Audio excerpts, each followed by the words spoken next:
Hello friends, এখন বাজে রাত ১টা আর আমি আর আমার বর দুজন মিলে বাইরে বেরিয়েছি। দেখো, আসলে এখানে না বহু বছর কখনোই এত বৃষ্টি হলেও জল জমে না, কিন্তু আজকের বৃষ্টির পরিমাণটা অনেকটাই বেশি। সেই জন্য প্রচুর জল জমে গেছে। আজকে আমাদের এখানে এত বৃষ্টি হয়েছে, কি বলবো বন্ধুরা তোমাদেরকে। দেখো, এত জল জমে গেছে, প্রচুর জল জমে গেছে। ওই জন্য তোমাদেরকে আমি একটু যে এখনো অবধি কিন্তু বৃষ্টি কমেনি, এখনো অবধি বৃষ্টি পড়ছে। আজকে ছিল 24শে জুলাই। তো দেখো, এখনো অবধি বৃষ্টি হচ্ছে। সেই সন্ধ্যে থেকে শুরু হয়েছে, সন্ধ্যে 8টা। প্রচুর জল জমে গেছে। এই যে এটা হচ্ছে আমাদের গলি, এই গলিটা তো প্রচুর জল জমে আছে। এখানে তো আরও জল জমে গেছে। এই যে দেখো, প্রচুর, এই যে পুরো রাস্তা, ওই দেখো, ওইগুলো পুরো অনেক দূর দূর জল জমে গেছে। দেখছো, প্রচুর জল জমে গেছে।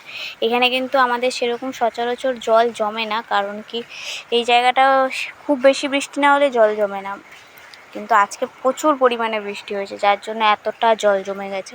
এই দেখো, এটা হচ্ছে কল পার, কল পুরো ডুবে গেছে। কালকে সকালে আর কেউ কল থেকে জল তুলতে পারবে না, কারণ কল পুরো ডুবে গেছে। প্রচুর দেখো জল জমেছে। জানি না সারা রাত বৃষ্টি হলে আর কি হবে এই জায়গাগুলো হয়তো। চলো এখন আমি ঘরে চলে যাই, আর বৃষ্টিতে দাঁড়িয়ে লাভ নেই, একটু বাইরে, এত বৃষ্টি হয়েছে তাই বাইরে একটু বেরিয়েছিলাম দেখার জন্য কি অবস্থা। এসে দেখি এই পরিস্থিতি।